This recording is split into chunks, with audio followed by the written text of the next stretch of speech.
Hi guys, so I'm going to be reading chapter 1 called No One Noticed. Please follow along with your book, that's the best way to do this, okay? Saturday, August 3rd, 1793.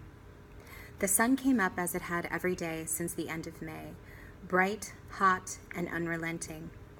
The swamps and marshes south of Philadelphia had already lost a great deal of water to the intense heat, while the Delaware and Schuylkill rivers had receded to reveal long stretches of their muddy, root-choked banks. Dead fish and gooey vegetable matter were exposed and rotted, while swarms of insects droned in the heavy, humid air.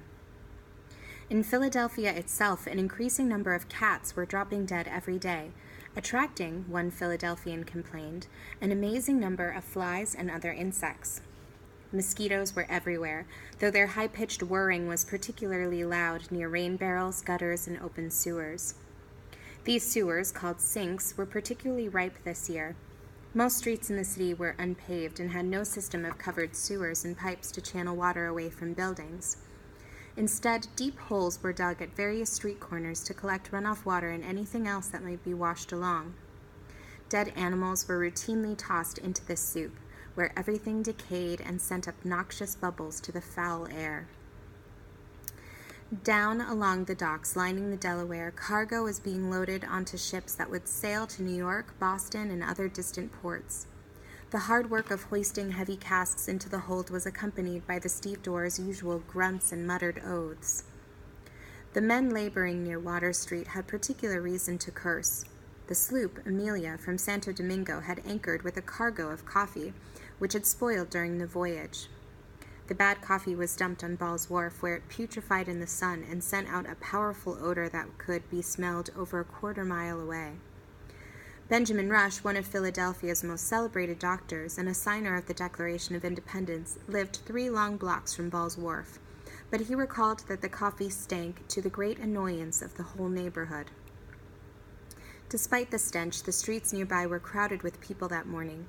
Ship owners and their captains talking seriously, shouting children darting between wagons or climbing on crates and barrels, well-dressed men and women out for a stroll, servants and slaves hurrying from one chore to the next. Philadelphia was then the largest city in North America, with nearly 51,000 inhabitants. Those who didn't absolutely have to be indoors working had escaped the open air to seek relief from the sweltering heat. Many of them stopped at one of the city's 415 shops, whose doors and windows were wide open to let in light and any hint of a cooling breeze. The rest continued along, headed for the market on High Street. Here, 3 city blocks were crowded with vendors calling their wares while eager shoppers studied merchandise or haggled over weights and prices. Horse-drawn wagons clattered up and down the cobblestone street, bringing in more fresh vegetables, squawking chickens, and squealing pigs. People commented on the stench from Ball's Wharf, but the market's own ripe blend of odors of roasting meats, strong cheeses, days-old sheep and cow guts, dried blood, and horse manure tended to overwhelm all others. 1.5 blocks from the market was the handsomely refurbished mansion of Robert Morris, a wealthy manufacturer who used his fortune to help finance the Revolutionary War. Morris was lending this house to George and Martha Washington and had moved himself into another, larger one he owned just up the block. Washington was then President of the United States, and Philadelphia was the temporary capital of the young nation and the center of its federal government. Washington spent the day at home in a small, stuffy office, seeing visitors, writing letters, and worrying. It was the French problem that was most on his mind these days. Not so many years before, the French monarch, Louis XVI, had sent money, ships, and soldiers to aid the struggling Continental Army's fight against the British. The French aid had been a major reason why Washington was able to surround and force General Charles Cornwallis to surrender at Yorktown in 1781. This military victory eventually led to a British capitulation 3 years later and to freedom for the United States and lasting fame for Washington. Then, in 1789, France erupted in its own revolution. The common people and a few nobles and churchmen soon gained complete power in France and beheaded Louis XVI in January 1793. Many of France's neighbors worried that similar revolutions might spread to their countries and wanted the new French Republic crushed. Soon after the king was put to death, revolutionary France was at war with Great Britain, Holland, Spain, and Austria. Naturally, the French Republic had turned to the United States for help, only to have President Washington hesitate. Washington knew that he and his country owed the French an eternal debt. He simply wasn't sure that the United States had the military strength to take on so many formidable foes. Many citizens felt Washington's proclamation of neutrality was a betrayal of the French people. His own Secretary of State, Thomas Jefferson, certainly did, and he argued bitterly with Treasury Secretary Alexander Hamilton over the issue. Wasn't the French fight for individual freedom, Jefferson asked, exactly like America's struggle against British oppression? The situation was made worse in April by the arrival of French Republic's new minister, Edmond Charles Genet. Genet's first action in the United States was to hire American privateers, privately owned and manned ships, to attack and plunder British ships in the name of his government. He then traveled to Philadelphia to ask George Washington to support his efforts. Washington gave Genet what amounted to a diplomatic cold shoulder, meeting with him very briefly but refusing to discuss the subject of the United States support of the French. But a large number of United States citizens, loved Genet and the French cause and rallied around him. Pro-French sympathies were further heightened in July by the sudden influx of 2,100 French refugees who were fleeing a fierce slave rebellion in Santo Domingo. Pro-French demonstrations were held near the president's home and escalated in intensity. Vice President John Adams was extremely nervous about this French madness and recalled that 10,000 people in the streets of Philadelphia threatened to drag Washington out of his house and effect a revolution in the government or compel it to declare war in favor of the French Revolution.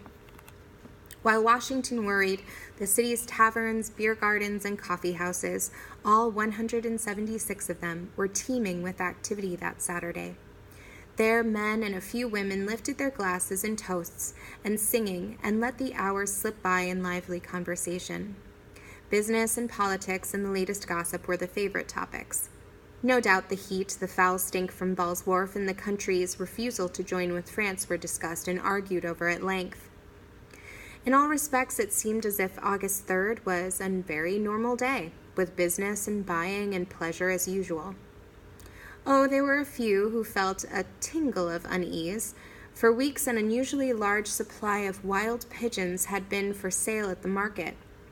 Popular folklore suggested that such an abundance of pigeons always brought with it unhealthy air and sickness.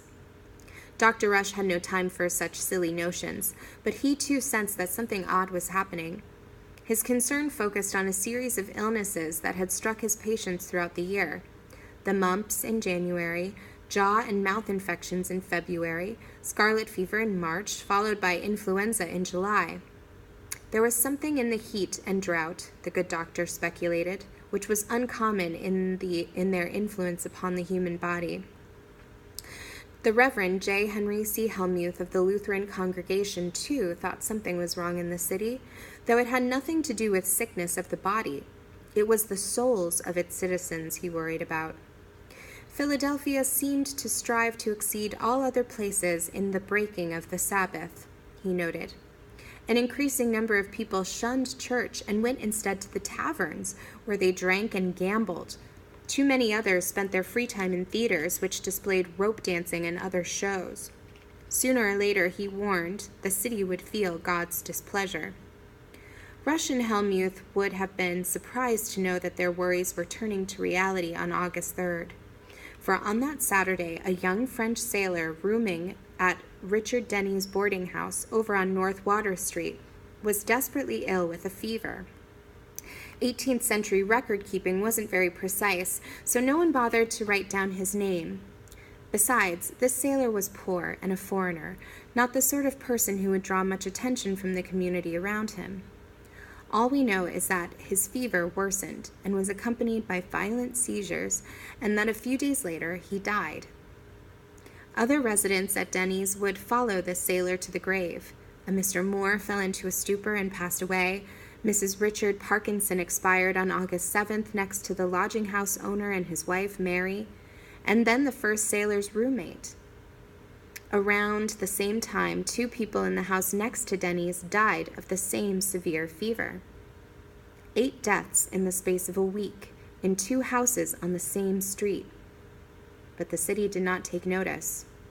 Summer fevers were common visitors to all American cities in the 18th century, and therefore not headline news.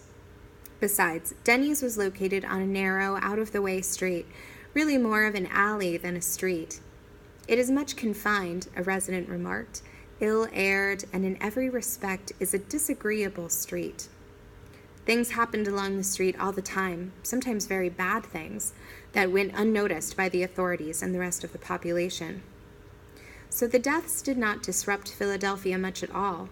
Ships came and went, men and women did chores, talked, and sought relief from the heat and insects.